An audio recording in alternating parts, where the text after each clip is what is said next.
Tal vez. Quería presentarles, bueno, antes que nada, nos acompaña el director del Departamento de Comunicación Social de la Facultad de Humanidades de la Universidad Nacional del Nordeste, Aldo Avellaneda, que está con nosotros. Y bueno, antes que nada, le damos las muy buenas tardes a todas, a todos. Un gusto de poder compartir en este espacio y le queremos agradecer en la persona de Daniela Monge, del equipo que lidera, del Centro de Estudios Avanzados de la Facultad de Ciencias Sociales de la Universidad Nacional de Córdoba. También nos acompaña hoy la magíster Judith Gerbaldo, el doctor Ezequiel Rivero y Alina, licenciada Alina Fernández.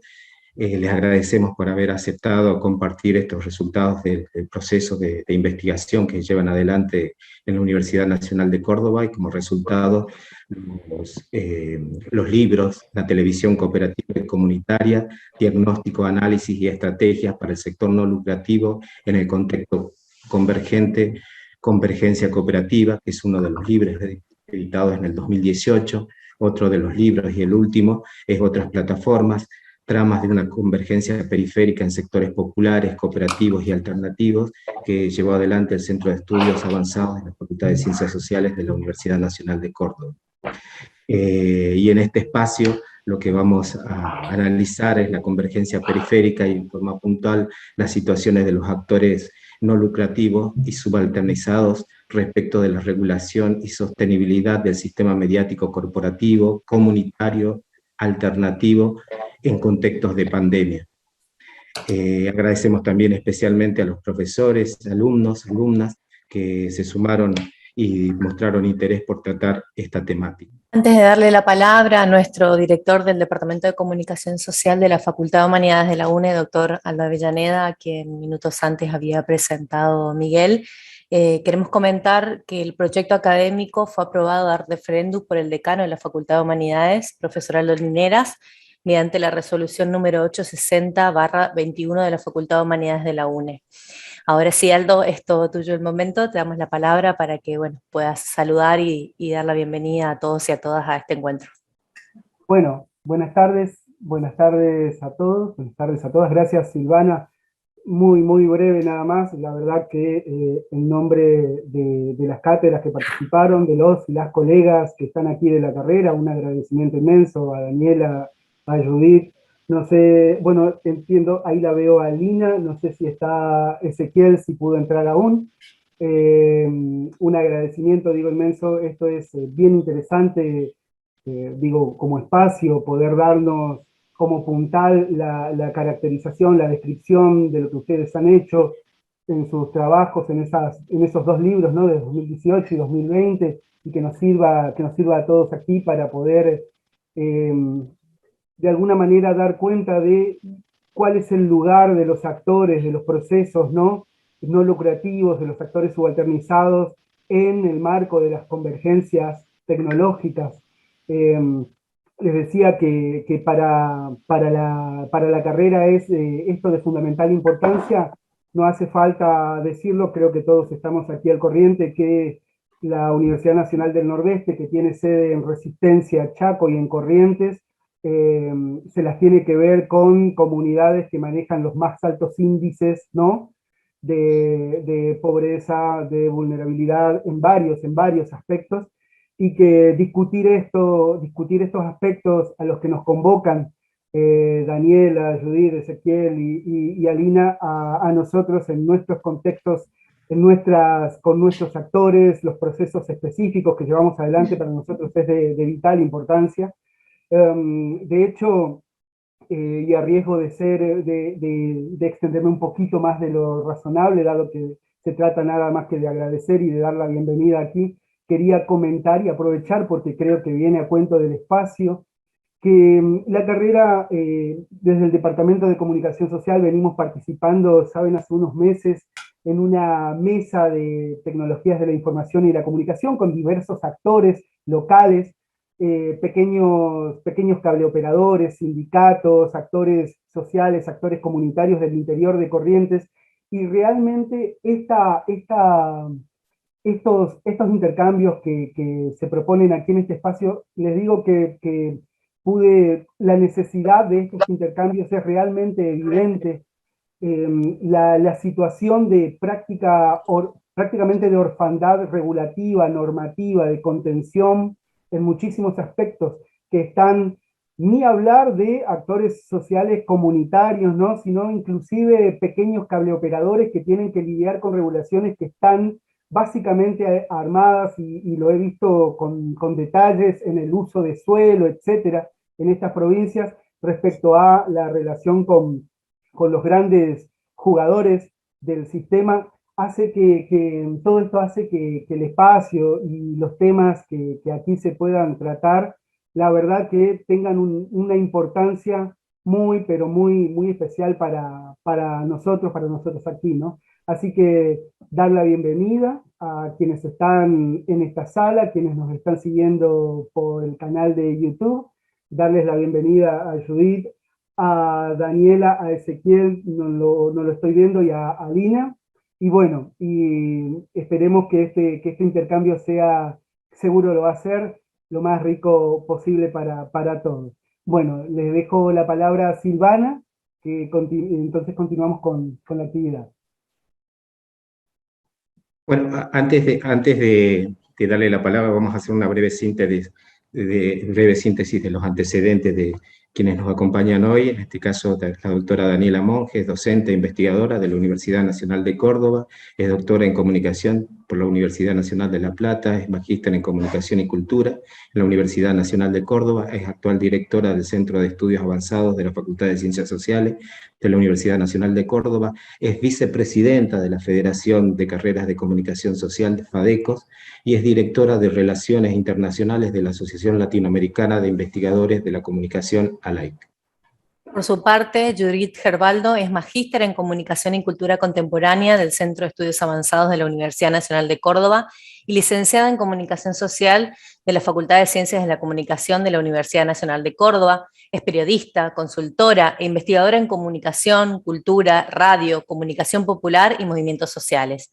También es productora de contenidos audiovisuales, especializada en niños, niñas y adolescentes, asesora en medios, infancia y juventud en diversas instituciones de la región latinoamericana y desde 2012 se desempeña como periodista en Radio Nacional Córdoba.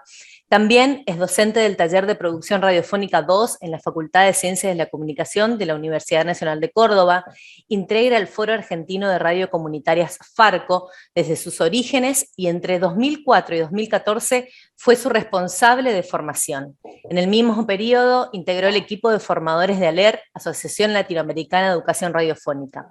También participó como consultora en organizaciones nacionales e internacionales como la Organización de Estados Americanos, OEA, y el Foro Social Mundial, jurado de festivales nacionales e internacionales de radio y medios audiovisuales de Argentina, Colombia y Brasil. Ezequiel Rivero es doctor en Ciencias Sociales de la Universidad Nacional de Buenos Aires, es magíster en Industrias Culturales de la Universidad Nacional de Quilmes, es licenciado en Comunicación Social de la Universidad Nacional de Córdoba, es becario postdoctoral del Consejo Nacional de Investigaciones Científicas y Técnicas, CONICET, es investigador asociado del Observatorio Iberoamericano de Ficción Televisiva y es docente adjunto en la Universidad de Ciencias Empresariales y Sociales. Participa de equipos de investigación sobre industrias culturales y políticas de comunicación de la Universidad Nacional de Quilmes y de la Universidad Nacional de Córdoba. También contaremos con la presencia de Alina Fernández, que es licenciada en Comunicación Social por la Universidad Nacional de Córdoba y especialista en epistemologías del sur por la Claxo. Integra el grupo de trabajo EPIC, Economía Política de la Información, la Comunicación y la Cultura para el periodo 2019-2022. Claxo y el equipo que lleva adelante el proyecto de industrias culturales en la convergencia, demandas populares, políticas, economía y derechos de la Universidad Nacional de Córdoba. Es docente adscripta en el Seminario Comunicación y Poder, Demandas Populares y Construcción de Agendas Alternativas en la Escena Contemporánea de la Licenciatura en Comunicación Social de la Facultad de Ciencias de la Comunicación, Universidad Nacional de Córdoba. Actualmente transita su tesis de maestría en Comunicación y Cultura Contemporánea, recuperando para el análisis el caso de la Defensoría del Público, creada por la Ley de Servicios de Comunicación Audiovisual de la Argentina. A todos ellos y ellas, bienvenidos y gracias una vez más por brindarnos este espacio. Lo dejamos con ustedes, el equipo de investigación del Centro de Estudios Avanzados de la Universidad de Córdoba. Adelante, Daniel. Bueno, muchas gracias por tan generosa presentación y por tan gentil bienvenida. Muchas gracias, Aldo. Muchas gracias, Miguel y Silvana. Saludamos desde Córdoba a todos y todas las que están en esta reunión, alumnos, docentes, y agradecemos muy especialmente a todas las cátedras que han participado de esta convocatoria. Para nosotros es muy halagador y muy reconfortante poder compartir el trabajo que venimos haciendo desde Córdoba con colegas de toda Argentina. Y bueno, estar en la Universidad del Nordeste para nosotros es importantísimo, es un espacio de interlocución que no habíamos podido explorar, digamos, no habíamos tenido contacto en este último tiempo, así que la verdad es que es muy agradable estar compartiendo esta charla hoy por la tarde. Bueno, nosotras somos un equipo de investigación que ya tiene una historia de varios años, hace por lo menos 6 años que trabajamos de una manera sostenida en la Universidad Nacional de Córdoba. Teníamos trabajos previos, somos algunos amigos de la vida y otros colegas, pero bueno, nos hemos ido diría, hermanando en el trabajo, porque es un trabajo que a su vez implica también un vínculo de afecto y de compromiso muy fuerte entre todos nosotros, así que la verdad es que esto que ocurre a nivel de un resultado académico también tiene que ver con unas relaciones humanas, digamos, que hemos ido tramando también a lo largo de estos años. Solo quería decir que, bueno, antes de arrancar con la cuestión académica, Ezequiel creo que está con una dificultad para conectarse, pero nos acompaña otra compañera del equipo, que es la magíster Agustina Villalba, quien también es autora de investigaciones que se publican en los 2 libros que vamos a presentar hoy. Bueno, como ya lo adelantaron en la presentación, nuestro equipo de investigación ha trabajado en estos últimos años en diferentes proyectos de investigación. Uno de ellos tuvo que ver con las televisoras del sector no lucrativo, y el otro se enfocó hacia lo que llamamos las plataformas que también podríamos decir se inscriben dentro del gran sector no lucrativo, pero también podríamos decir plataformas o espacios alternativos a las grandes plataformas comerciales, en donde buscamos explorar nuevas lógicas y una agenda y unos problemas que tal vez en nuestra perspectiva veíamos no estaban tan explorados ni tan indagados en términos de producción de datos y de enunciación de ciertas voces de los diferentes actores que hacen parte de ese gran conjunto de personas e instituciones que están también gestionando otras plataformas, como las llamamos en este segundo trabajo. Yo voy a hacer una presentación un poquito, digamos, acotada, para dar paso a mis compañeros y compañeras, y luego tal vez podremos ir viendo algunos aspectos más detallados de lo que han sido, digamos, las producciones de cada uno de estos libros. El primer libro, y también quiero decir esto, los 2 trabajos que presentamos están disponibles de manera gratuita para su descarga digital. También hicimos impresiones en papel, así que hoy los voy a mostrar por acá, así. Estos son nuestros ejemplares. Este fue el primer libro, que es producto de un trabajo que hicimos con un financiamiento de la Secretaría de Políticas Universitarias, y de alguna manera fue un trabajo que inauguró una serie de preocupaciones que después se continúan en este segundo trabajo, que es Otras Plataformas, que es el segundo libro con el que vamos a desarrollar esta presentación. Este primer trabajo, el trabajo de televisión cooperativa y comunitaria, parte de una idea que explorábamos en ese momento en términos, digamos, conjeturales, que es la de convergencia periférica, que fue un concepto que empezamos a trabajar y a desarrollar ante una situación de bastante, digamos, incertidumbre respecto de cómo estaban transitando el momento histórico de la convergencia, algunos actores que no estaban ni diagnosticados, ni leídos, ni sistematizados en términos de datos duros desde las mediciones tradicionales que se realizan en la economía, pero también en los estudios de economía política de la comunicación. Esa inquietud se enfocó específicamente en la cuestión de la televisión, porque en el momento en que hicimos esta primera investigación que inició en el año 2017, tal vez todavía estaba de alguna manera poco desarrollado el proceso convergente, aun cuando nosotros llegamos a observar que había algún tipo de movimiento desde las televisoras tradicionales de cable y desde las señales tradicionales de aire hacia, digamos, intentos o ejercicios que buscaran avanzar hacia procesos convergentes. Pero eso era de alguna manera incipiente, y además todavía teníamos una situación bastante inestable en términos de legislación, porque si ustedes recuerdan, muchas de estas televisoras del sector no lucrativo habían nacido y se habían desarrollado en el marco de la ley 26.522 del año 2009. Digamos, a partir de esa fecha hay un crecimiento muy importante de señales de televisión del sector no lucrativo, no es tan...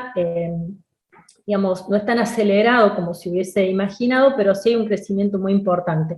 Hacia atrás teníamos también otro conjunto de experiencias de televisoras cooperativas y comunitarias que habían hecho recorridos bastante arduos a lo largo de su historia, que como bien nosotros contamos en el libro, fueron experiencias de televisoras que en muchos casos inician de una manera digamos, innovadora en la década del 70, cuando las señales de televisión que se generaban en Buenos Aires no llegaban al interior del interior, como se suele llamar, o sea, no llegaban a las provincias, ni menos a las pequeñas ciudades alejadas de los grandes centros urbanos provinciales, y es ahí que el sector cooperativo tiene, digamos, un movimiento, genera un movimiento innovador, que consiste justamente en replicar las señales a través de la instalación de antenas y la provisión,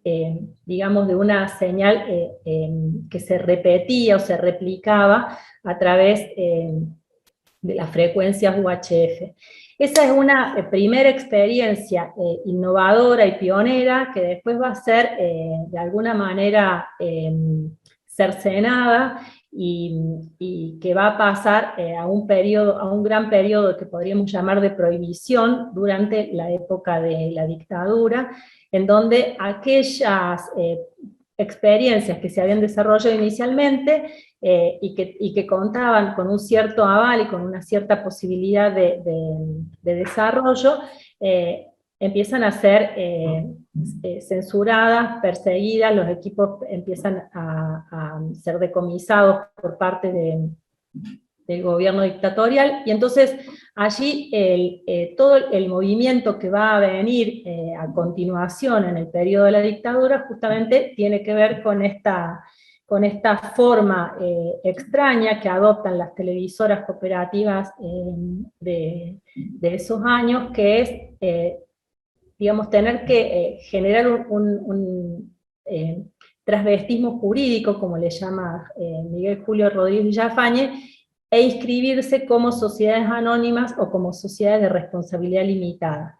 Entonces, cuando nosotros empezamos a hacer esta investigación, realmente lo que teníamos era una escena muy dispersa de experiencias que procedían históricamente momentos históricos muy diferentes, y a su vez teníamos una situación, digamos, que también había que interpretar y que poner en contraste, que era la distinción muy fuerte dentro del sector no lucrativo entre televisoras cooperativas y televisoras comunitarias, porque también eso marcó a lo largo de la investigación una, digamos, una clara diferencia en los objetivos, en las estéticas, en los modos de gestión, en los modos de sustentabilidad.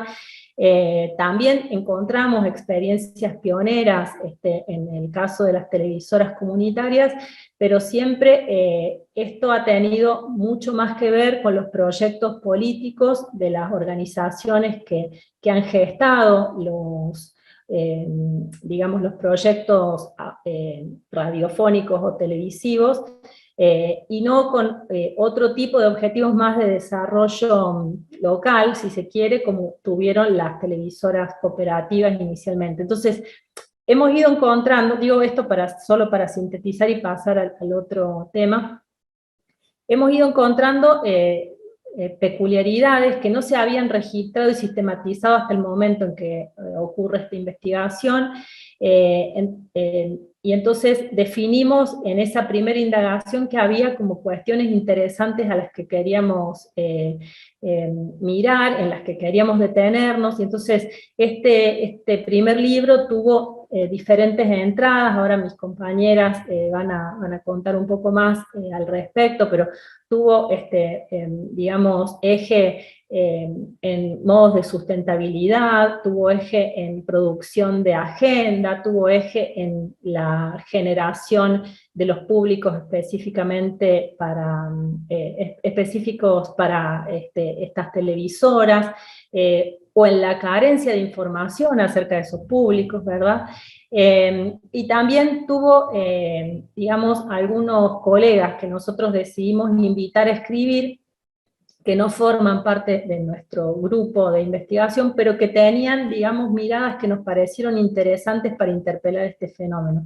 Entonces tiene colaboraciones de juristas, de ingenieros, de especialistas en procesos de discusión parlamentaria sobre legislaciones en torno al sector, y entonces eso hizo que pudiéramos plantearlo como lo que hubiera sido, en caso de que esto hubiese sido un documento producido por un gobierno, lo que hubiese sido un libro blanco, es decir, una suerte de diagnóstico y al mismo tiempo una propuesta o proyección respecto de qué se podría hacer o hacia dónde se podría avanzar en líneas de política respecto del sector no lucrativo del audiovisual en Argentina.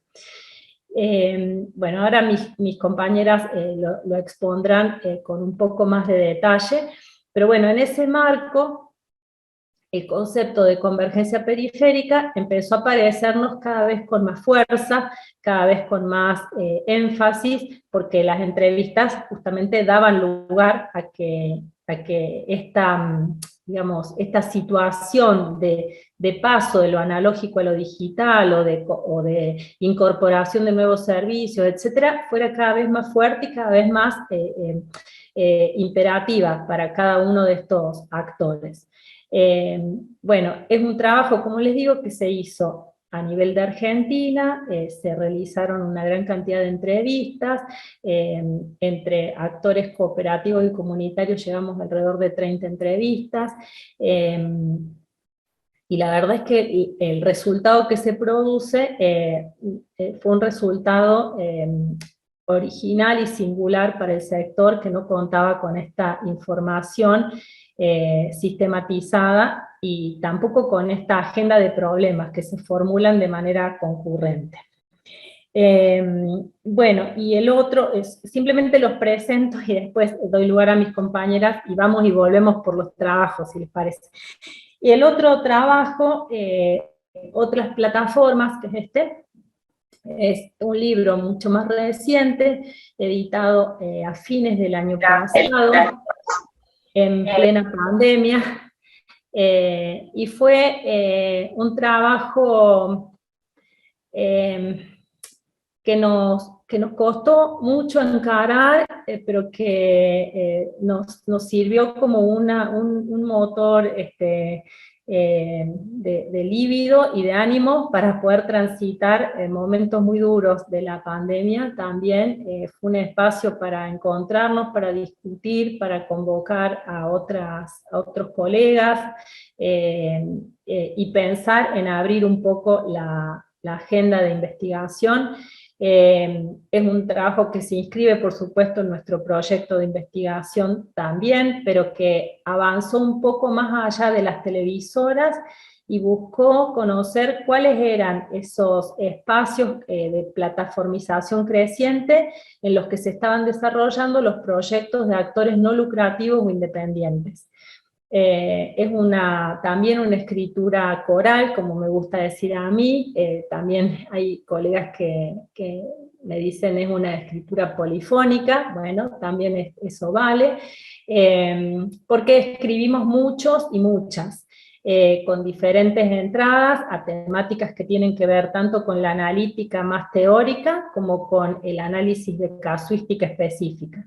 Hay tanto casuística nacional como internacional, y hemos tratado de convocar a actores muy diversos a también expresar con singularidad y con sofisticación algunos problemas que no son tan visibles a veces. Esto se dio a veces en el formato de una entrevista y a veces tomó el formato de un artículo, pero en todos los casos lo que se buscó fue desarrollar una agenda compleja en donde se pudieran visualizar desde las discusiones teóricas acerca de lo que implica la convergencia como proceso tecnológico, económico, regulatorio, político, de lo que implican las distintas formas de la convergencia periférica en particular, y los procesos de desigualdad y de asimetría que enfoca.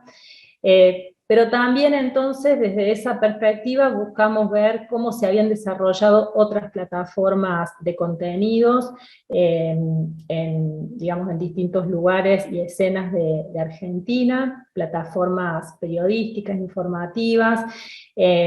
También trabajamos con la noción de trabajo en las plataformas, que es una noción crítica a nuestro modo de ver, porque de alguna manera actualiza discusiones respecto de los derechos de los trabajadores que están, sin resolverse aún, o que están en proceso de discusión permanente. También trabajamos con los desarrollos de la convergencia en telecomunicaciones que encaró el sector cooperativo en Argentina, específicamente con cuestiones vinculadas a la telefonía celular y el primer operador móvil virtual de Argentina, encarado justamente por el sector cooperativo. Enfocamos sobre las plataformas de trabajo, plataformas de trabajo colaborativo también, que se han desarrollado en Argentina, y sobre cuestiones de legislación, en fin. También este segundo trabajo lo que busca hacer entonces es marcar una agenda de problemas y de discusiones sobre un sector que, como digo, no es frecuentemente aludido, que es el sector no lucrativo de Argentina, pero que en nuestra perspectiva tiene una potencia y una capacidad de desarrollo y de incumbencias que merecen conocerse y estudiarse en profundidad. Y bueno, a partir de esto también se han producido datos, se han producido, síntesis acerca de estos actores que, bueno, nos pareció que por lo menos abren el juego hacia nuevas indagaciones, y que esperamos que tengan, esta necesaria vuelta de tuerca que requiere el conocimiento que se produce desde la universidad, que es, por una parte, retroalimentar nuevas investigaciones, por otra parte, trascender los ámbitos universitarios y servir para que el sector y los actores involucrados puedan valerse de estas reflexiones para diseñar algunos procesos de gestión, pero también incidir en el diseño de política pública. Entonces, bueno, este sería como, digamos, una primera entrada hacia lo que han representado estos trabajos para nosotros y nosotras. Pero bueno, me gustaría también dar la palabra, para no monopolizar el espacio, a mi compañera de equipo, la codirectora de este equipo, coeditora de uno de los libros, que es Judith Gerbaldo, y también a mis otras compañeras, Alina Fernández y Agustina Villalba, que están también en esta reunión, porque bueno, entre todas podríamos ir comentando algunos aspectos más específicos del libro, de los libros, perdón, y entonces así hacer más amena la reunión. Así que, bueno, Judith, te paso a vos la palabra. Muchas gracias, Dani. ¿Cómo les va? Buenas tardes, un gusto. Muchísimas gracias por la invitación. Acá nos estábamos organizando con Alina. Entonces, un poco para, no porque queramos dar un orden temporal, pero decíamos que a lo mejor estaría bueno que pudiéramos avanzar con el primer texto y luego vamos con otras plataformas. ¿Se les parece bien? Hacemos así. Vamos, Alina.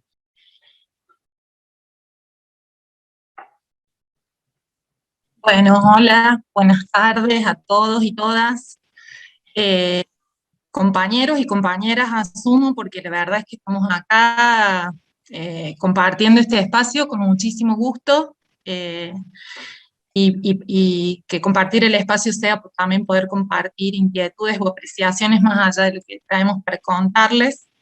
Yo he dicho en las oportunidades que hemos tenido de conversar sobre estas producciones, que siento justamente que la principal vocación de estos trabajos fue abrir el juego y darle voz a actores que generalmente no se encuentran necesariamente representados en los discursos dominantes.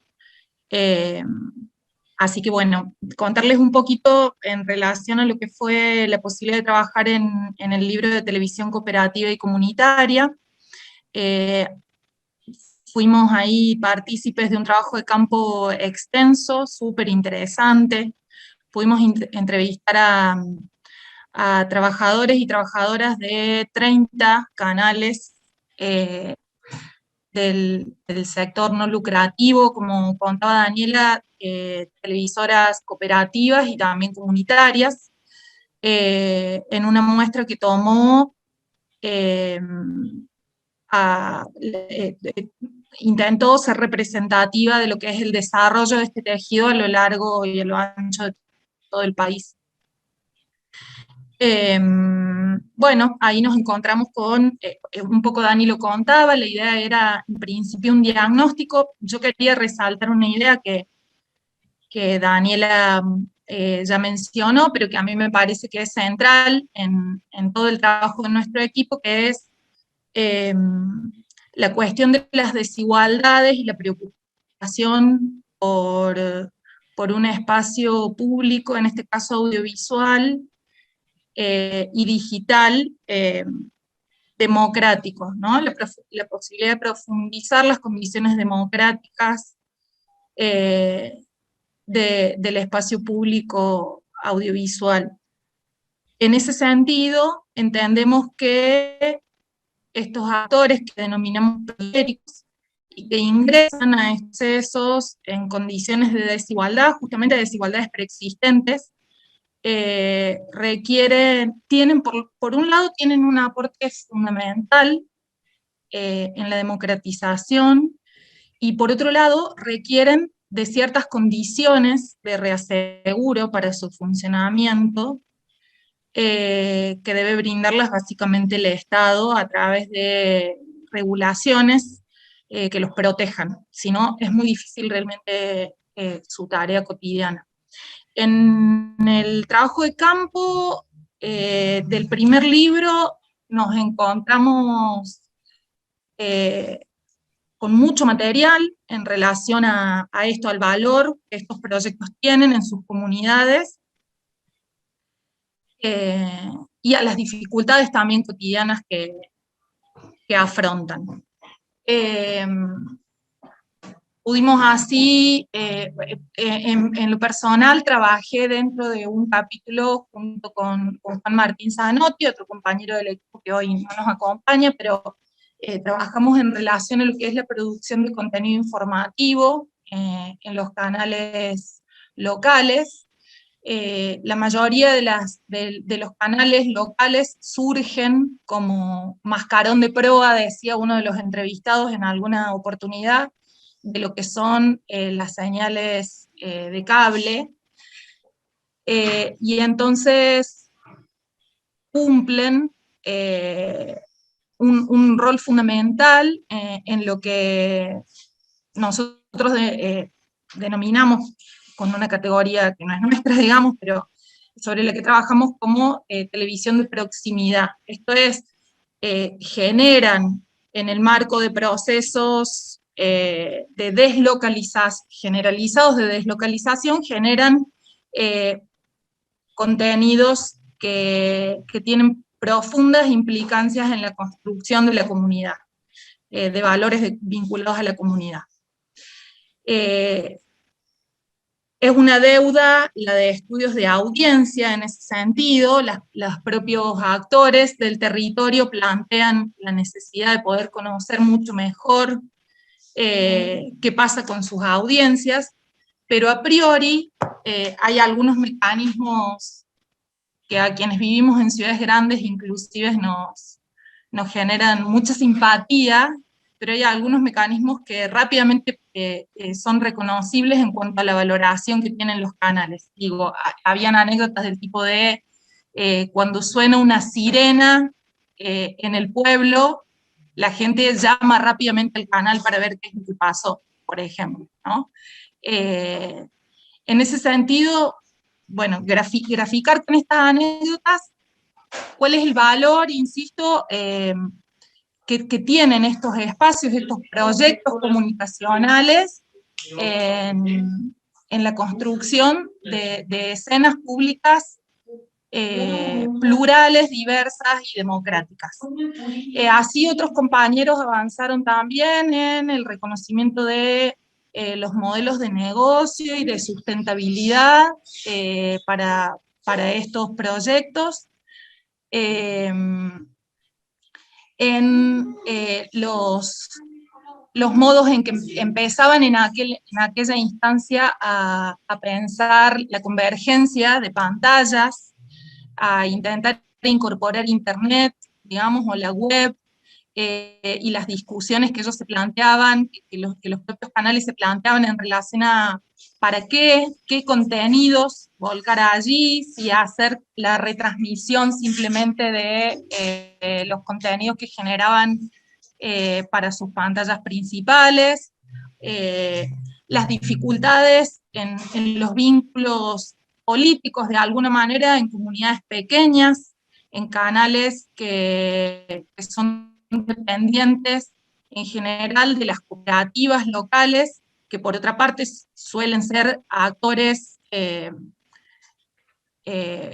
centrales en la vida política de las comunidades, y en ese sentido había ahí ciertas tensiones entre los trabajadores en general y las trabajadoras de los canales encargados de la producción de contenidos y los consejos de las cooperativas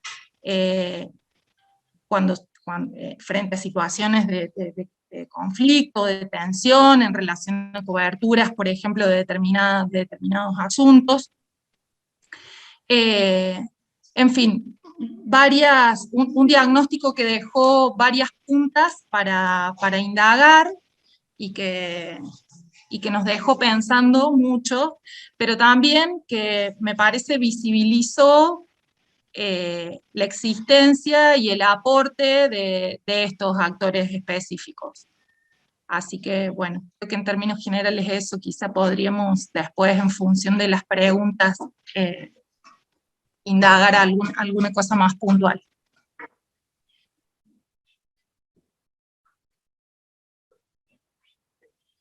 Entonces, hasta acá llegamos, Alina. Bueno, me parece...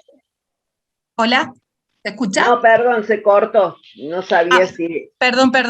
No, decía que me parecía que quizás así como pintura general de lo que fue aquel primer libro, si quieren avanzamos con el segundo. A mí me parecía que por ahí estaba bueno dejar un buen espacio. No sé si los compañeros o compañeras que hoy están compartiendo con nosotros han tenido algunos la posibilidad de acceder al material de manera previa, o si vamos a poder dialogar en relación a preguntas, digamos, de quienes nos acompañan, pero me parecía que así, como pantallazo general, por ahí va el primer libro. Muy bien. Muchas gracias, Alina. Tomo la posta, si se me escucha. ¿Se me escucha? Bien. Supongo que sí. A ver, yo pensaba, digo, esta pregunta que hace Alina es muy pertinente. Si alguien ha podido ver el material, lo ha podido consultar, si no ya mismo podríamos ver con Dani de circularlo a través del mismo chat que tenemos acá en el Zoom para ponerlo en común, para que lo puedan visitar con toda la amplitud de aportes y producciones. Pero antes de ir a ese tema concreto, yo primero quiero agradecerles por este espacio, a la universidad, a las cátedras. Realmente, como decía Daniela, es un lujo y es una oportunidad, porque la idea es no solo mostrar las cosas por donde vamos, pensando, reflexionando, interpelándonos entre nosotros, sino también poder dialogar con ustedes. A mí, por ejemplo, me pareció fundamental escuchar lo que decía Aldo, ¿no? Y esta descripción del contexto, las condiciones de posibilidad en cada uno de los escenarios, marca nuestras preocupaciones y marca nuestras prácticas, marca lo que venimos haciendo y los aportes que sentimos que podemos hacer o que sabemos que pasa por ese lugar una búsqueda o una necesidad de apoyar, de investigar, de buscar. De eso se trata esto también, ¿no? De estar interpelándonos a nosotros mismos. En mi caso, y no quiero olvidarme de decir esto que lo anoté, es agradecer también a Radio Nacional, porque estoy en el horario del programa y pedí no ir para poder acompañarles, porque además me parece fantástico poder estar en este espacio. Me parece que yo quería comenzar, tenía como distintas sensaciones. Digo, uno puede comenzar, bueno, agarras el libro y te pones a ver el índice y haces una descripción sucinta de lo que allí aparece.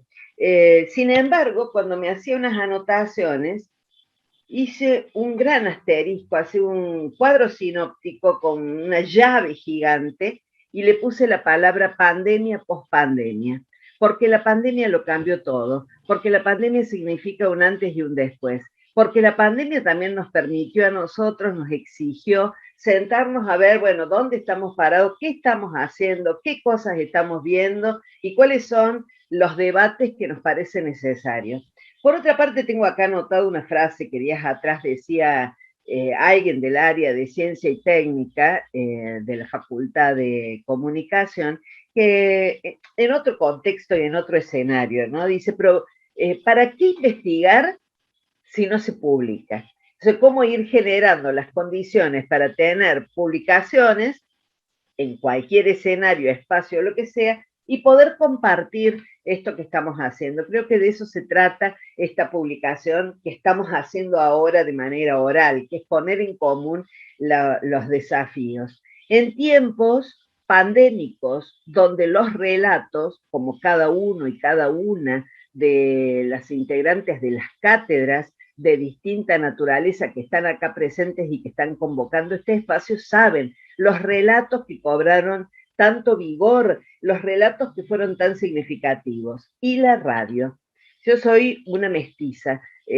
Básicamente me gusta decirlo de esa manera. Soy mestiza porque en mi campo propicio de existencia ha sido siempre la militancia. A lo largo de toda mi vida he estado militando por la democratización de las comunicaciones y he venido trabajando en el campo de las radios comunitarias. Entonces, estar en este espacio, acompañando a Daniela en la codirección de este equipo, también ha sido poner en escena, en un escenario donde, como decía recién exactamente Dani, cuando hablaba del concepto de convergencia periférica, poder hacer un aporte para los estudios de la economía política de una realidad y unos actores y unas actrices de la comunicación que no tenían un reconocimiento cabal. Tanto es así que si me pongo a ver ejemplos de hoy, después de todos los debates que hemos dado y las luchas que hemos tenido por la ley 26.522, por el reconocimiento de estos sectores y estos actores no lucrativos. Miren, hace unos días el Consejo Deliberante de la ciudad de Córdoba hizo un reconocimiento al trabajo periodístico en la calle de los mobileros y mobileras. Y yo fui y me fijé en la foto, porque realmente me pareció valioso, precisamente por este contexto de pandemia, en todo este tiempo, el trabajo que han venido realizando los cronistas, las cronistas. Y me llevé la sorpresa con que me encontré con gente muy querida, pero que pertenece a los medios concentrados. Los medios comunitarios no fueron convocados, los periodistas, las periodistas que están en la calle exponiéndose también a la pandemia, mostrando lo que pasa, recibir ese reconocimiento. Ejemplo 1. Ejemplo 2. Abro ahora el WhatsApp, hace un rato me llega un mensaje, bueno, preocupaciones con el tema del ENACOM y la posibilidad de los FOMECAS, que los FOMECAS accedan todas las radios, que haya una actualización, que se hagan los pagos, las comparaciones y los estudios entre lo que se aportaba en tiempos del gobierno anterior y lo que pasó con el gobierno actual. ¿Qué quiero decir?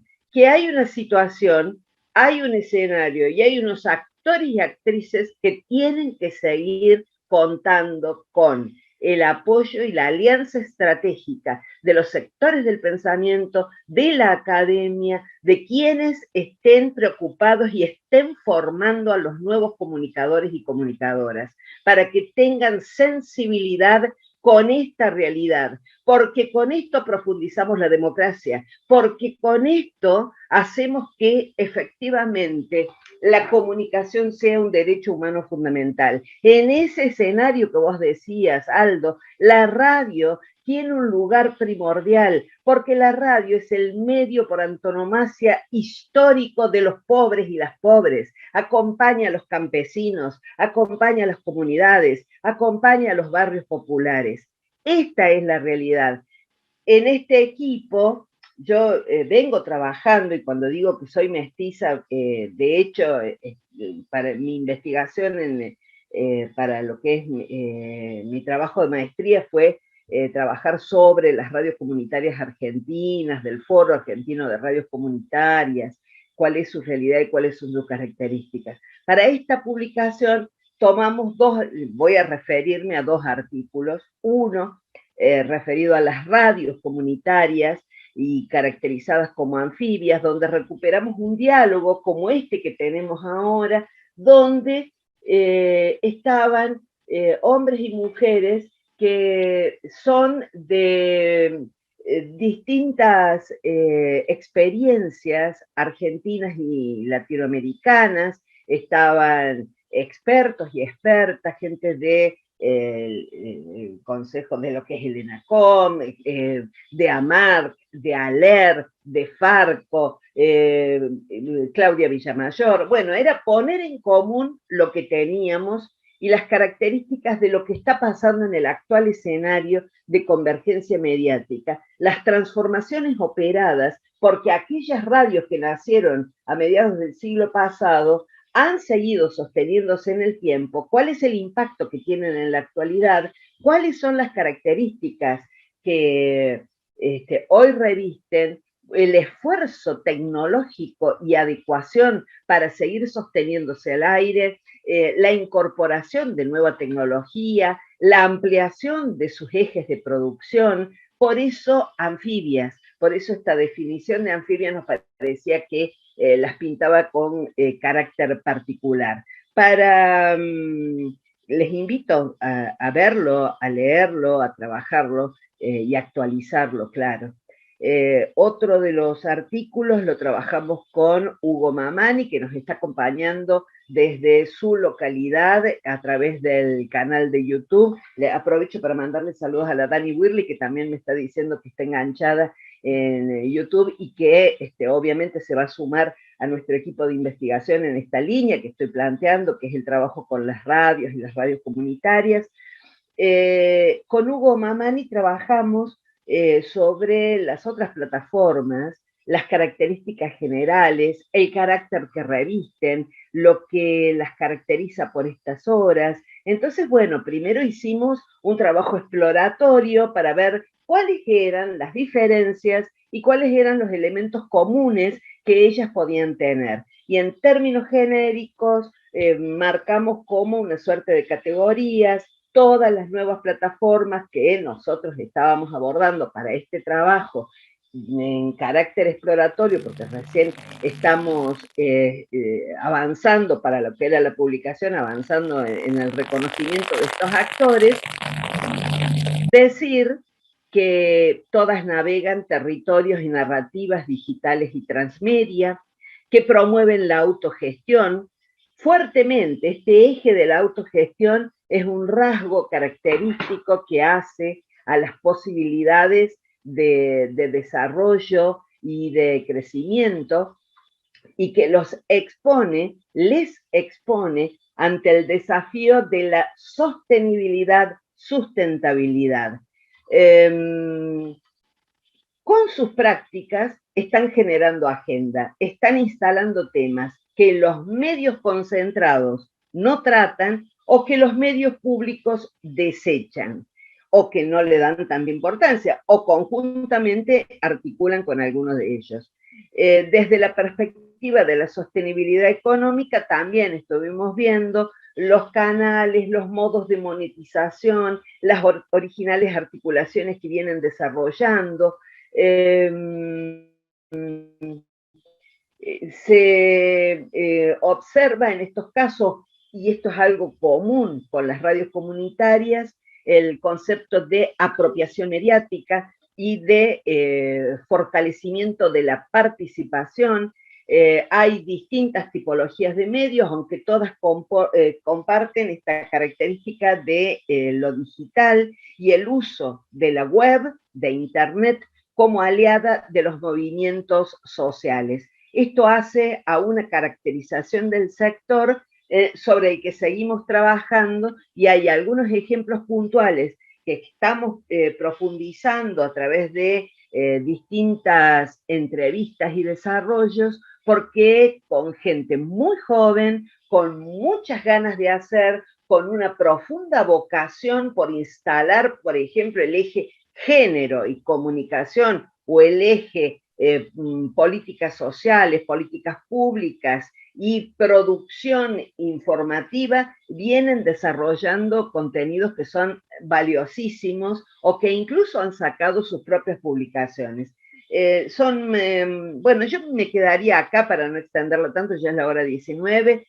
Daniela, no sé cómo seguimos. En principio esta es una intro para, bueno, después poder profundizar.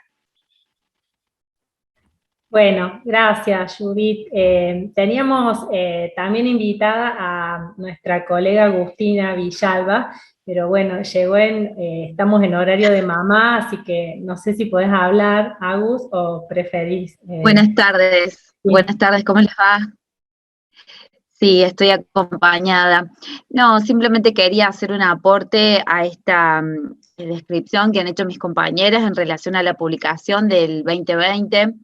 Me parece que el concepto que intentamos indagar fue el de agendas contrahegemónicas, esta disputa hegemonía que desde lugares subalternos intentan dar estos actores. En mi caso, me interesó contar la experiencia de un medio digital llamado En Córdoba, emergente en Córdoba, porque hace muy poquito tiempo que nació, es el portal El Resaltador, que tiene su página web y que tiene un fuerte contenido periodístico trabajado en redes sociales.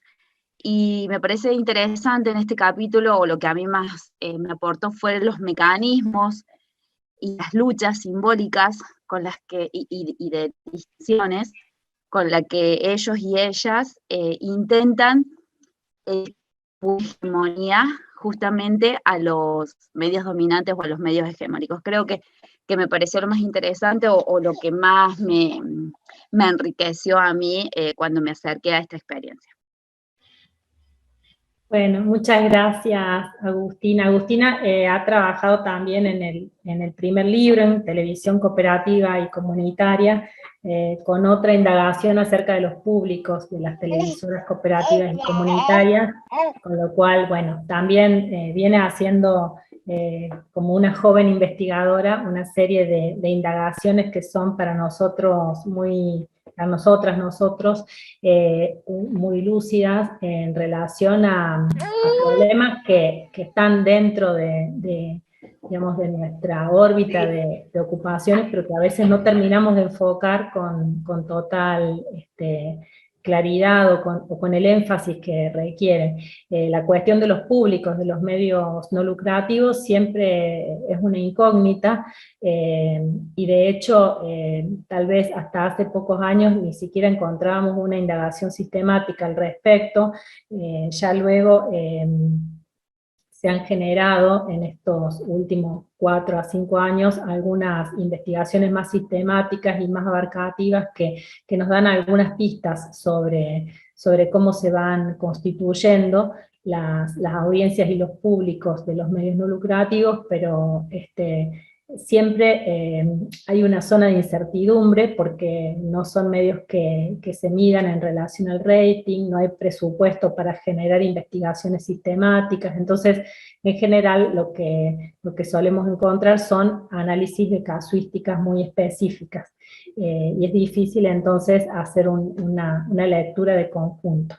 Así que bueno, es una zona también interesante y de vacancia para los y las que quieren investigar en estas líneas. Supongo que habrá varios colegas, varios alumnos que están en este Zoom que pueden estar interesados en esta línea de trabajo.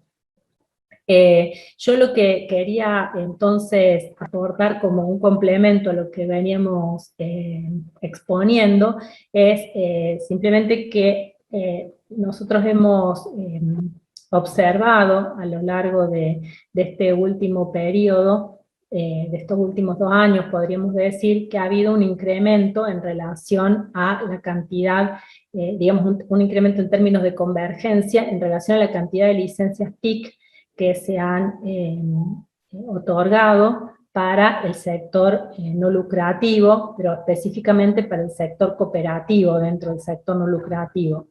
Y al día de la fecha estamos con una medición de unas 547 cooperativas que ostentan una licencia TIC. Esto es interesante como fenómeno. De hecho, en la provincia de Chaco hay 4 que tienen estas características, y es interesante porque digamos que estos actores no habían ingresado a la zona de la convergencia con tanta fuerza, ni digamos con tantos recursos hasta hace muy pocos años. Es una zona que se está explorando, como dije al inicio, que es una zona de, digamos, de potencialidad en el desarrollo, pero también muy ardua en términos de lo que se ha permitido y lo que se ha fomentado desde las políticas estatales. Estos actores del sector, en realidad cuando hablamos de desarrollos TICs, estamos dentro del sector no lucrativo, refiriéndonos más específicamente al sector cooperativo, porque es el sector que tiene mayor capacidad en términos de capital y de infraestructura, y entonces es el que está generando, digamos, los movimientos de convergencia más fuertes. Eso no quita que algunos actores del sector comunitario, que también es no lucrativo, no estén generando algún tipo de modalidad convergente. Pero las inversiones grandes en tendido de fibra, en desarrollo de infraestructura, en desarrollo de telefonía celular, etcétera, están del lado del sector cooperativo. Y este sector, si bien tiene un impulso y digamos, una energía muy fuerte colocada en estos desarrollos, también ha tenido unas grandes dificultades para posicionarse, porque es un sector que dentro del mercado de las telecomunicaciones en Argentina tiene una posición claramente asimétrica. Entonces, nosotros hemos buscado leer ese modo de ingreso a la convergencia desde esta noción que construimos y alimentamos y hacemos crecer, buscamos sofisticar, que es la noción de convergencia periférica, mostrando cómo estos actores en situación de desigualdad, frente a un sistema que, digamos, que no ha generado unas reglas asimétricas de juego que los resguarden y que fomenten su desarrollo, cómo de todas maneras logran hacerse un lugar, cómo desarrollan estrategias de sustentabilidad, de posicionamiento y de desarrollo. Entonces, simplemente para marcar ese dato, quería indicar que, por una parte, en relación a lo que llamaríamos servicios TIC, que son los servicios de conectividad, hay 547 cooperativas en Argentina que están ofreciendo esos servicios con licencias en la actualidad. Y por otro lado, me interesa también mostrar que ha habido un incremento significativo en la cantidad de licencias para televisión por cable, que se otorgaron a partir de la sanción de la ley 26.522.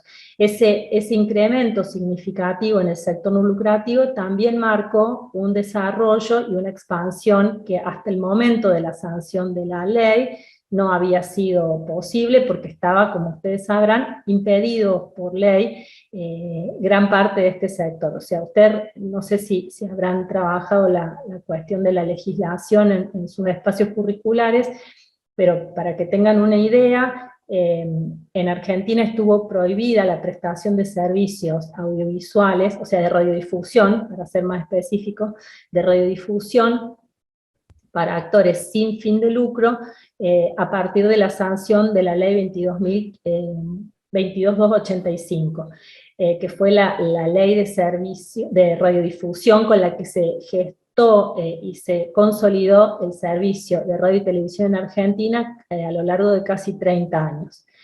Esa ley, entonces, impidió que cooperativas o actores comunitarios o actores sindicales, etcétera, educativos, aspiraran a licencias de radio y televisión. Esto tuvo una modificación parcial en el año 2005, con una reforma que se operó sobre el artículo 45 de esta ley 22.285, que permitió a los actores comunitarios prestar servicios, básicamente, pero en general los actores del sector no lucrativo que pertenecen a las cooperativas siguieron quedando limitados, porque ofrecen en general otros servicios públicos. Entonces había una inhibición ahí para prestar radiodifusión y servicios públicos. Entonces el sector recién puede emerger con fuerza y con peso de ley a partir del año 2009. Entonces ahí nosotros registramos un incremento significativo en la cantidad de licencias que se empezarán a solicitar y a otorgar de una manera más sistemática, aunque lenta para lo que se esperaba. No fue tan rápido ni tan inmediato como se esperaba. Y hay otra cuestión en la legislación que también digamos, ha generado movimientos al interior del sector, que tiene que ver con las reformas que se operaron sobre la legislación vigente a fines del año 2015, o sea, primeros días de 2016, a partir del decreto 267, cuando todas las licencias de televisión por cable, que eran consideradas servicios de comunicación audiovisual por la ley de 2009, pasan a formar parte de los servicios TIC, o sea, empiezan a considerarse como servicios TIC. Y ahí de nuevo se cambia el mapa del sector no lucrativo que había disputado en términos de una ley, una ley audiovisual que buscó pluralizar las voces y dar diversidad. Se cambia el horizonte, se cambia el mapa, porque se cambian las reglas de juego, o sea, ya no necesitan, por ejemplo, disputar el 33%, ya no se requiere un tope en la cantidad de licencias por licenciatario, y una serie de cuestiones que, si bien en realidad han estado pensadas para el sector lucrativo, también impactan en el sector no lucrativo, necesariamente. Entonces, ahí también hay un corrimiento, un desplazamiento, bueno, que hay que analizar en perspectiva, ¿no? Respecto de cómo esto es leído y vivido por los actores que durante décadas tuvieron sus banderas en el territorio de la radiodifusión y luego el audiovisual, digamos, pero que de un día para otro se levantaron siendo parte de los servicios TIC, en el marco de otra normativa y con otras reglas de juego. También eso generó movimientos dentro del sector no lucrativo. Bueno, eso me interesaba marcar porque para nosotros también nosotras fue, digamos, significativo en términos de cómo se leían y se posicionaban estos actores en la nueva escena convergente. Y bueno, también habría que decir, para finalizar, que un tema que no es menor, pero creo que puede entrar en esta discusión o en este diálogo que tengamos a partir de ahora, es que en términos de legislación también nosotros llegamos a registrar en este libro, en otras plataformas, la modificación que ocurre en agosto del año pasado, cuando el presidente promulga un decreto en donde se declaran servicios públicos esenciales y en competencia los servicios TIC, dentro de los cuales, por supuesto, ingresa como servicio TIC la televisión por cable, internet, la telefonía celular, y se incluye también la telefonía fija, que ya era parte de esos servicios. Entonces, en ese marco también hay otros reacomodamientos, otras disputas en esta escena de los actores no lucrativos, que bueno, nosotros llegamos a relevar en el marco de esta investigación, y que ponen también, digamos, el eje, o sea, van desplazando nuevamente el eje conceptual y de discusión política, desde un lugar mercantil hacia un lugar de derechos, tal y como lo había planteado originalmente la ley 26.522 del año 2009. Entonces, ese desplazamiento también genera un cisma, y de hecho, al día de la fecha todavía estamos discutiendo si esto se va a, digamos, a debatir parlamentariamente o no en términos de una legislación. Habrán escuchado las semanas pasadas que eso fue parte de la agenda pública, y bueno, y la agenda mediática más específicamente, y eso también nos renueva las preguntas acerca de cómo considerar los servicios sobre los cuales se montan las plataformas que estudiamos, y las otras plataformas sobre las cuales estamos interesados en trabajar. Así que, bueno, digo esto para simplemente dejar así como abiertos distintos puntos de interés, y la verdad es que nos interesaría también antes que monopolizar la palabra, que ya hemos hablado mucho, escuchar las preguntas, los comentarios, las intervenciones de todos los que participan en esta reunión. Muchas gracias de nuevo por tan amable invitación. Bueno, entonces abrimos el espacio para preguntas y respuestas. Antes simplemente quería comentarle que la bibliografía acá en algunas cátedras, digamos, tiene tratamiento, análisis. No, sin embargo, bueno, ya está en el chat ahí a disposición para todos los que quieran acceder y bajarla, que está libre y gratuita, así que le agradecemos eso. Y abrimos el espacio para los que quieran intervenir. Daniela, Judith, Alina, de mi parte, bueno, el agradecimiento nuevamente por la descripción del trabajo que vienen realizando. Yo de mi parte quiero hacer dos breves comentarios y una consulta. En realidad fui anotando algunos datos, algunos elementos de análisis que nos iban compartiendo y un poco devolverles junto a algunas cuestiones que suceden, ¿no?, en esta región del nordeste argentino para ver cómo la pensamos juntos, ¿no?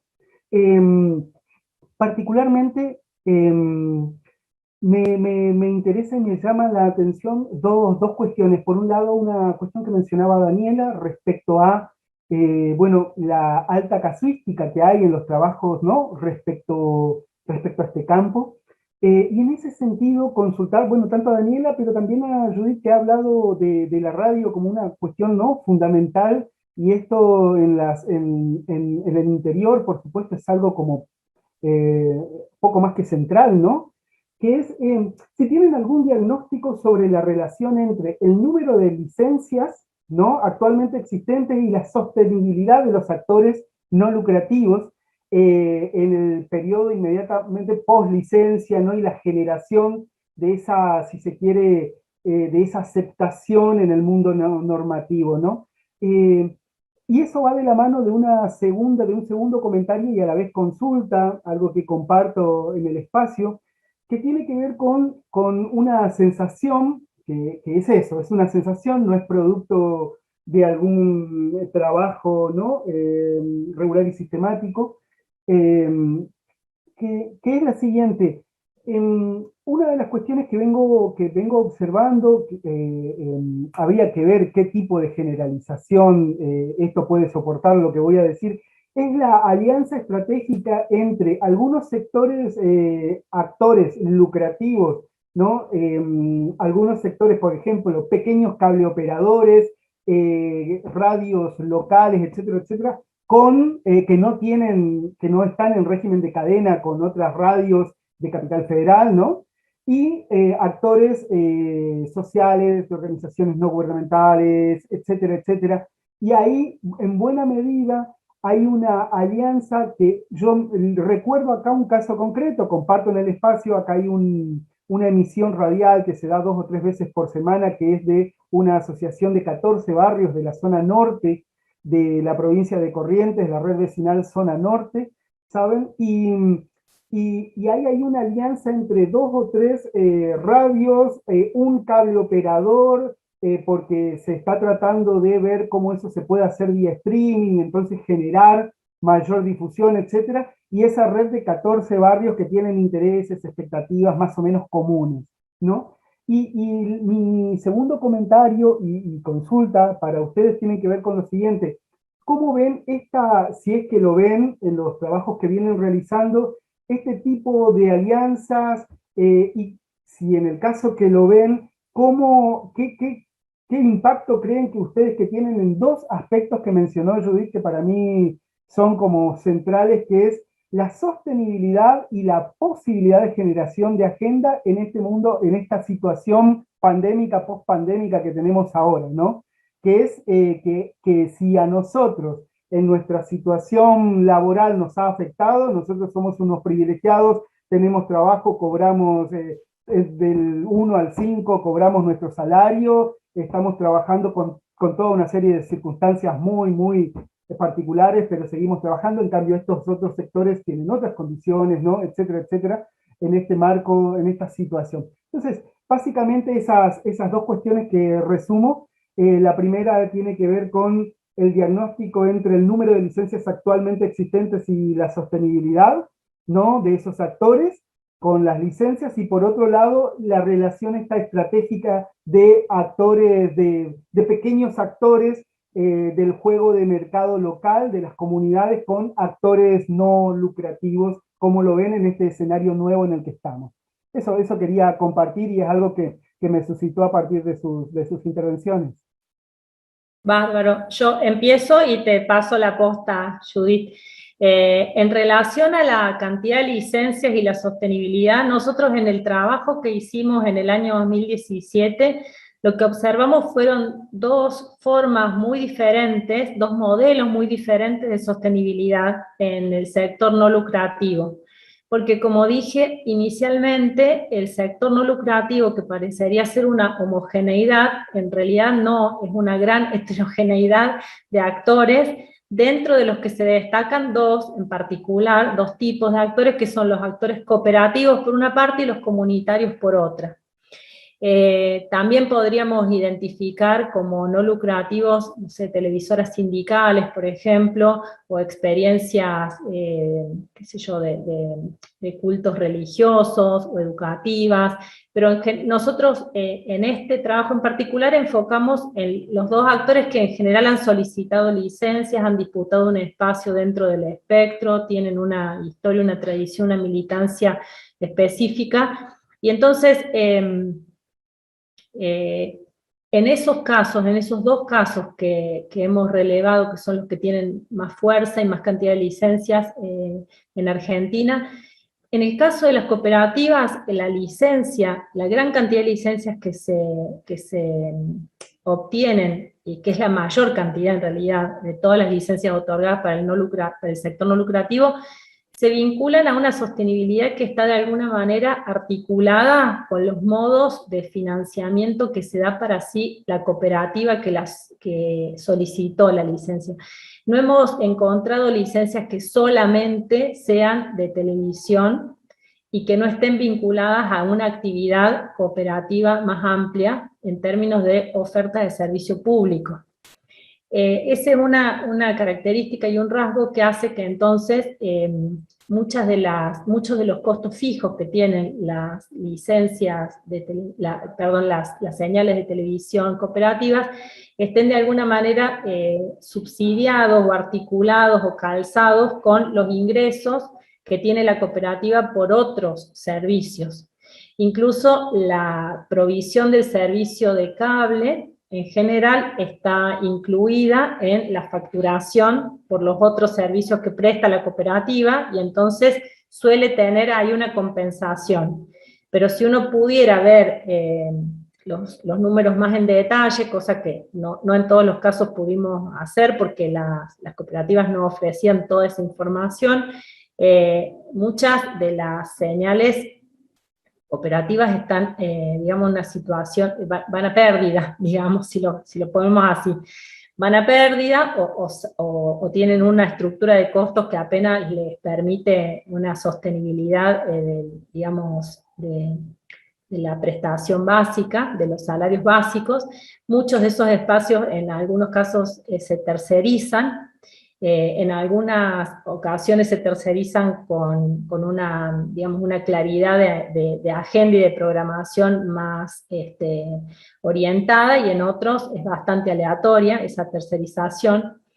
Y entonces no se han puesto en riesgo en general esos puestos de trabajo en relación al aporte o no de los FOMECA, por ejemplo, de los fondos de subsidio que otorga el Estado, porque la forma el modelo de negocios, digamos, que tienen las señales cooperativas para sostenerse no está basado en los aportes estatales por esa vía de los FOMECA, sino en todo caso por la vía, en algunos casos, de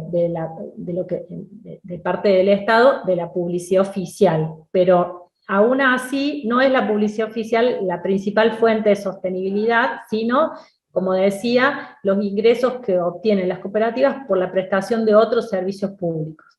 En el caso de las emisoras comunitarias, el cuadro es muy diferente, la sostenibilidad siempre está en una situación mucho más delicada y precaria, se depende muy fundamentalmente de los aportes que el Estado realiza en el formato de estos fondos de fomento concursables, los llamados FOMECA.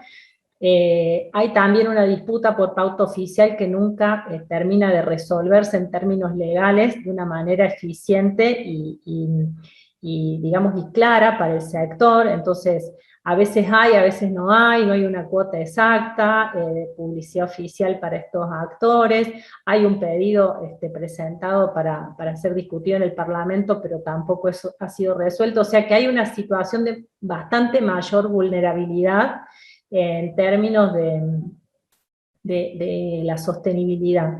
Y obviamente hay muchas menos licencias de televisión del sector comunitario que del sector cooperativo, porque también montar una señal de televisión y una antena transmisora y comprar equipos, etcétera, es muchísimo más costoso que una radio. Entonces también han habido digamos, muchas dificultades para montar esos espacios. Y en general vimos que las televisoras comunitarias se han asociado en torno a una organización que se denomina CONTA, que también de alguna manera comparte el diagnóstico del sector comunitario y también aporta algunas soluciones y algún tipo de aprendizaje compartido sobre formas de sustentabilidad. Bueno, te paso la posta, Judith, así vos seguís respondiendo. Bueno, ustedes saben que esta consulta respecto de la articulación, las formas de articulación de las radios comunitarias, alternativas, alterativas, como las quieran denominar, hay una multiplicidad de apellidos y nombres para un fenómeno que es común. Me parece que la disputa no está ahí precisamente, aunque en algún momento sí lo estuvo viéndolo desde la perspectiva de quienes las protagonizan. A ver, yo quisiera plantear algunas cosas que tienen que ver con la historia del movimiento de radios comunitarias y de las instancias de capacitación y formación que desde las redes se han venido brindando, ¿no? Respecto de las radios. Voy a hablar por los materiales que ustedes deben conocer y han visto de lo que es AMARC, la Asociación Mundial de Radios Comunitarias, pero también los ejes de formación que nos dimos en su momento en lo que es ALER, la Asociación Latinoamericana de Educación Radiofónica, y en lo que es FARCO, el Foro Argentino de Radios Comunitarias. No es lo mismo cuando hablamos de las radios comunitarias, referirnos a la búsqueda de sostenibilidad y pensar el modelo de radio. A ver, generalmente las radios comunitarias, fuertemente, desde los debates de los 90 a la fecha, se fueron planteando que para ser radio comunitaria tenían que formar parte de una organización y que esta organización habla de una propiedad que es colectiva. Esa propiedad colectiva responde a distintas formas jurídicas, que pueden ser fundaciones, que pueden ser asociaciones civiles, y que en la actualidad, viendo el movimiento de radios, sea de la red que sea, en general se está tratando de optar por tener una modalidad que es el de cooperativa.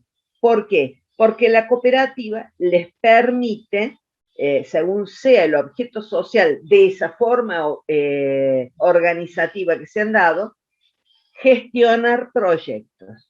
Entonces, la consulta respecto de las licencias otorgadas y la sostenibilidad también. Por una parte, la licencia demorada largamente en las zonas denominadas de conflicto, esto es en las grandes ciudades, al punto que, por ejemplo, yo pertenezco a Radio Sur, una emisora comunitaria, que fue la primera de Córdoba, que nació en el año 1988, y no tenía licencia. Fue la última, casi una de las últimas en conseguirla en el año 2017, 2016, 2017. Ha habido una demora y hay, de acuerdo a lo que dicen las redes y las radios, hay más o menos un centenar de emisoras que están requiriendo precisamente tener su licencia. ¿Para qué es importante tener la licencia, el reconocimiento oficial y tener constituida una organización social? Para asegurarse en buena medida la sostenibilidad.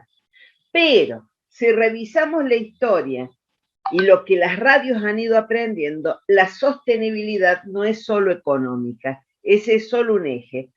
Otro eje fundamental tiene que ver con la sostenibilidad social. O sea, si yo tengo un medio que esté inserto en una comunidad, que tiene capacidad de incidencia, que articula con organizaciones sociales, va a tener una mayor incidencia social, va a tener, junto a la licencia que le da la legalidad, la legitimidad que le da la comunidad.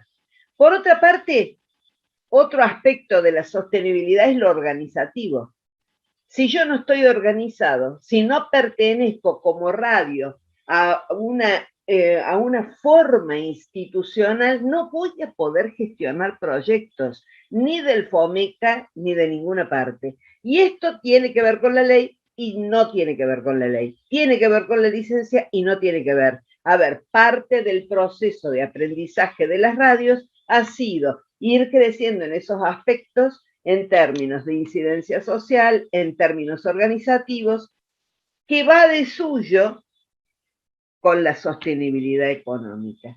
Dentro de la sostenibilidad económica, como decía Daniel, está la disputa por la pauta oficial y la pelea por tener una ley que asegure superar las condiciones de desigualdad, que es de lo que estamos hablando desde que iniciamos este encuentro. Las condiciones de desigualdad que se profundizaron con la pandemia para el común del país y del mundo, porque en realidad pongámonos a ver país por país lo que ha sucedido en Argentina.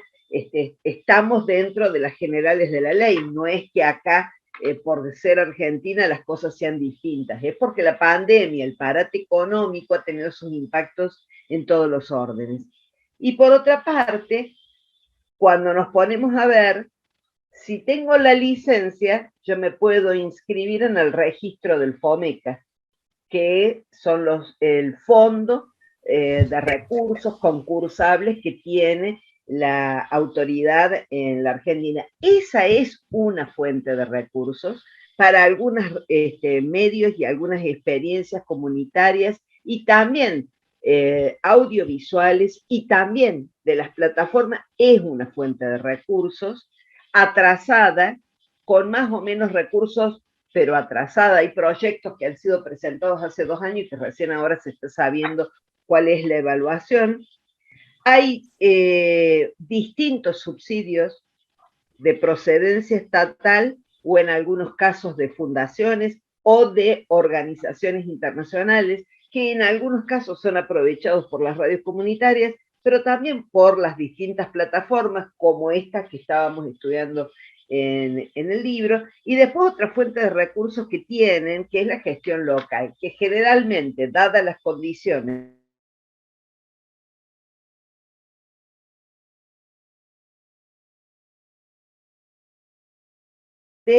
más difícilmente se pueden conseguir recursos. ¿Por qué? Porque no hay plata. Así como salís a la calle y te dicen no hay un mango. Bueno, para los medios comunitarios pasa lo mismo. Acá hay una pregunta que me hace Margarita Adriana Barrios, que respecto de los obstáculos. Estos son algunos de los obstáculos. Me parece que este eje de entender la sostenibilidad, no solo desde la perspectiva económica, sino desde el tipo de trabajo que hago, desde el tipo de articulación que tengo con los movimientos sociales, con las organizaciones, con mi comunidad, con mi pueblo, con los actores sociales de la comunidad, y a nivel interno, organizativamente, cómo tengo gente para ir desarrollando distintas acciones, son ejes de soluciones, de conflictos y de problemas a superar.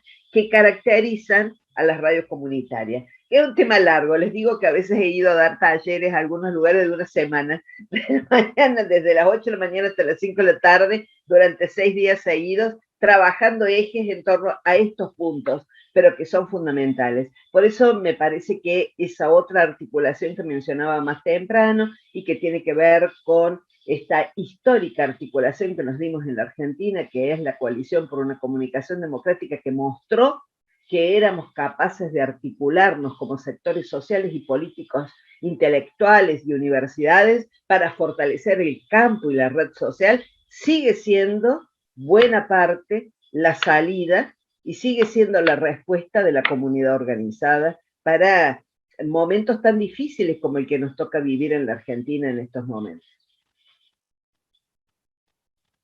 Dani, les dejo a ustedes. Sí, no sé si hay más preguntas. Me gustaría tal vez escuchar las alumnas, los y las profes, generar un diálogo, si les gusta la idea. Abrimos el diálogo ahí, invitamos a hacer consultas, preguntas. Las últimas, pues ya estamos también cerca del pasados en tiempo, pero bueno, abrimos esta última instancia para cerrar este proceso. Yo veo algo en el chat que dice a la señora Judith: obstáculos que se presentaron cuando realizaron todo este arduo trabajo, consiguieron realizar cambios que querían en zonas rurales. Bueno, puedo contestar un poquito yo, tal vez también vos, Judith, porque, digamos, no era específicamente un trabajo para realizar cambios en zonas rurales, sino que, digamos, el relevamiento que hicimos fue cuando trabajamos el primer trabajo, ¿no? El primer libro, perdón, el de las televisoras. Más que ir a las zonas rurales, lo que hicimos fue tratar de identificar distintas zonas en Argentina, distintas regiones, y a partir de esas regiones buscar interlocutores cooperativos y comunitarios que dieran respuesta a un cuestionario bastante extenso, pero que era el mismo cuestionario, digamos, que administramos para todos esos actores. Algunos estaban en zonas de muy baja densidad poblacional y otros en zonas de mayor cobertura, pero no era específicamente la indagación hacia lo rural o lo urbano, sino hacia el tipo de actores que estaban prestando el servicio. Y lo que, digamos, uno podría destacar de esto es que en verdad los actores cooperativos, como lo hemos dicho en algunas otras ocasiones, en general se desarrollan en zonas de baja densidad poblacional, en general, digamos, no todos los casos, pero en general, y ellos mismos dicen que tienen, digamos, un horizonte de trabajo en donde se cubre al 30% de la población que está disperso en el 70% del territorio. Ellos hacen esa ecuación, que bueno, no sé si es tan exacta así como el 30-70, pero la idea que ellos tienen es que hay una población dispersa en Argentina, que será de un 30%, a la cual el sector cooperativo presta servicios de una manera significativa y fundamental. O sea, el sector cooperativo llega a muchísimos lugares a donde el Estado no ha llegado con una provisión eficiente hasta hace muy pocos años, digamos en términos de televisión. Piensen que las repetidoras de Canal 7 recién empiezan a desarrollarse desde el 2003 en adelante, sin dificultad, cuando se discontinúa el principio de subsidiariedad del Estado que impedía que el Estado prestara los servicios por repetidoras. Entonces, hasta ese momento, en muchas localidades no llegaba la televisión pública. Y el mercado, con sus señales comerciales, no ha llegado a zonas de baja densidad poblacional durante muchos años, bueno, porque digamos, la inversión que había que realizar en términos de antenas, de infraestructura, etcétera, tal vez no ameritaba el impacto económico que eso tendría en estos actores. Entonces, esta provisión de servicio audiovisual, específicamente de televisión, ha quedado a cargo de los actores del sector cooperativo. Entonces, no es exactamente rural, pero sí hay zonas a donde obviamente hay, digamos, mayor población rural que urbana, y donde la cooperativa es el actor más significativo del lugar, porque no solamente presta el servicio de televisión, sino también otros servicios públicos, ¿no? Desde el agua, la luz, el gas, servicios fúnebres, servicios de obra social, o sea, es un actor muy importante. Así que bueno, eso es lo que yo podría comentar. No sé si hay alguna otra pregunta. O si quieres agregar algo, Judy. No, me parece que ha sido como muy completa la consulta.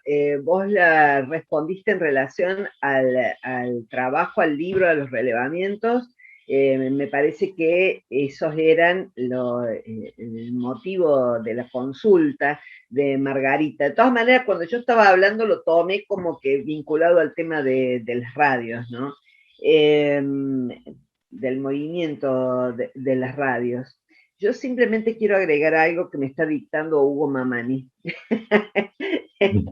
y que tiene razón como para desarrollarlo brevemente. Cuando pensamos en la sostenibilidad en términos integrales y vemos la sostenibilidad organizativa y hablamos de cómo estos medios, que vale tanto para las radios como para las televisoras, está organizada internamente para desarrollar las acciones, también cómo se organiza para el afuera. Y en ese afuera, esto que voy a decir del afuera, tiene que ver con la práctica de cada uno de los integrantes del proyecto, como la incidencia que desde lo que cada emisora o cada televisora se tiene con los contenidos producidos. Y es el eje de la generación de agenda. Poder trabajar para generar agenda, para poder instalar agenda, para poder visibilizar los temas que en el campo social, popular,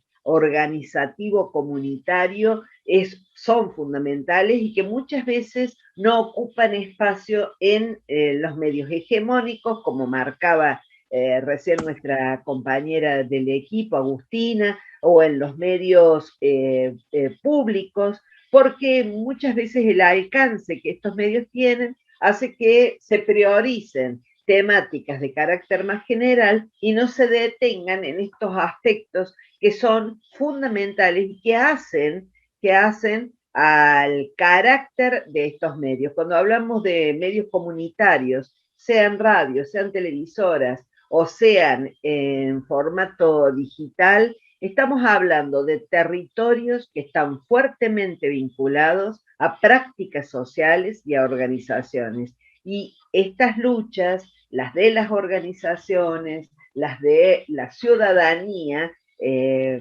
son fundamentales que aparezcan en estos medios. Son, de alguna manera, lo que le dan sentido y coherencia e identidad a la línea ideológica, política o periodística de estos medios. Porque pueden tener miles de características, pero son medios, y en tanto tales hacen periodismo, hacen comunicación. Estos ejes tienen rasgos propios, particulares, característicos, que son fundamentales, y es un entramado que complejiza, bueno, la gestión de estos medios, precisamente. Hasta acá llego yo. Y gracias a Aldo, que nos deja saludos, que se tuvo que retirar. Sí, si me permitís, quisiera hacer una consulta en general, no sé quién puede responderla, pero bueno, en esto ustedes se expresaron en este contexto de economía digital, ¿no? Surgieron varias plataformas, de hecho eso se trata el libro, otras plataformas alternativas. ¿Cuáles son las principales características y quiénes administran esos emprendimientos, si se puede conocer en grandes rasgos, digamos? Bueno, pues empiezo yo, podés seguir Judith, porque además Judith hizo un trabajo junto con otro colega que es Hugo Mamani, que han hecho un trabajo específico de algunas plataformas periodísticas muy interesante, que tal vez puede comentar Judith, pero nosotros, nosotras lo que pudimos observar es que digamos, existe una variedad significativa digamos, de plataformizaciones que se han dado desde el sector no lucrativo, y que esa diversidad implica, digamos, algunas cuestiones que pueden ser más conocidas en términos de, bueno, el uso de Internet para distintos tipos de interacciones, o para la oferta y el intercambio de servicios, por ejemplo, para la difusión de información, etcétera, pero que los modos en que estas organizaciones o estos actores están produciendo esos contenidos, distribuyéndolos y generando proyectos sustentables, tienen singularidades y tienen características específicas que nosotros leímos en términos de modelos de negocios. Hay distintos modelos de negocios detrás de estas formas que son en un punto tentativas o experimentales tal vez, de poder inscribirse dentro de contextos convergentes. En algunos casos eso se logra a través de, digamos, formas de suscripción específica o de adscripción específica al proyecto del que se trate, digamos, con el pago de una forma de abono o suscripción monetaria. A veces esos aportes son voluntarios. En otras ocasiones lo que vemos es que aun cuando no se monetiza de una manera directa, lo que sí se generan son proyectos, digamos, de adhesión en términos digamos, de un proyecto político o un proyecto, digamos, colaborativo, que tiene algún tipo de rédito o de, digamos, de forma de ganancia para la organización que lo genera. También vimos formas de trabajo colaborativo, de trabajo cooperativo, digamos, en las plataformas que no habíamos registrado, o por lo menos era una novedad para nuestro trabajo. Por ejemplo, el modo en que trabaja FACTIC, que es justamente un espacio en donde se genera desde programadores y diseñadores de plataformas un trabajo cooperativo, cosa que es bastante innovadora dentro digamos, de lo que se estaba difundiendo como experiencias cooperativas, como experiencias de plataformas, perdón. Luego también encontramos experiencias del tipo de producción de contenidos, y allí está la experiencia de streaming de Minsk TV, que es una experiencia también de televisora cooperativa, pero global. Cosa que también fue bastante novedosa y constituyó un hallazgo para la investigación. Que digamos es un tipo de experiencia, como les digo, que tal vez tiene una forma similar a lo que podría ser Netflix, en el sentido de que es una plataforma a demanda, que ofrece contenidos a demanda, pero el modo de vínculo con ese tipo de plataforma tiene que ver con digamos, la adhesión al proyecto, si se quiere, político, de los impulsores y creadores de ese espacio. También se monetiza con el pago de un modo de suscripción, pero hay distintos tipos de pagos o de adhesiones o de formas de aportar a ese proyecto. Entonces, hemos ido encontrando, y los invito a que revisen en el libro la casuística que presentamos, formas digamos, de creación de valor y de sustentabilidad que son originales, que están acotadas tal vez a la posibilidad de estos actores más pequeños en términos de envergadura, pero que generan una posibilidad de desarrollo y de posicionamiento que es interesante de conocer. Bueno, no sé, Judith, si querés contar específicamente del lado de las plataformas periodísticas, que son las que ustedes trabajaron. Sí, me parece muy interesante esta aclaración y estos datos que nos brinda Daniela, y que me hace extrañar en este espacio que digo que no estén Juan Martín y el S, que específicamente vienen trabajando estos temas, y que les sugiero que lean sus trabajos porque es realmente muy interesante para ver dentro de las plataformas quiénes están detrás de ellas en términos más genéricos, con la diversidad de experiencias. Nosotros en nuestro trabajo que hicimos con Hugo, también nos planteamos desde la perspectiva de quiénes son, cuáles son, cómo se mantienen, cómo se sostienen, cómo producen, cuáles son los contenidos, pero también cuáles son esos actores subalternizados que se meten por el intersticio que nos provee hoy Internet y generan medios con contenidos propios que son significativos para la generación de agendas, para instalar miradas, para plantear posicionamientos. Y de acuerdo a lo que nosotros pudimos ver, a ver, hay un gran número de estudiantes de comunicación de distintas carreras de la Argentina que han ido encontrando distintas modalidades de organizarse para decir, gestionemos medios propios para seguir adelante. Hay jóvenes, hombres y mujeres, personas que dicen, bueno, necesitamos crear nuestros propios medios, o que en algunos casos, bueno, les parece interesante la experiencia de las radios comunitarias, pero ¿por qué nos detuvimos a ver? Yo que toda la vida vengo de ver las radios comunitarias, ¿por qué entrar a ver qué pasa con las plataformas? Bueno, ¿cuál es la fascinación? Esa es mi pregunta. ¿Cuál es la fascinación? ¿Qué es lo que les gusta?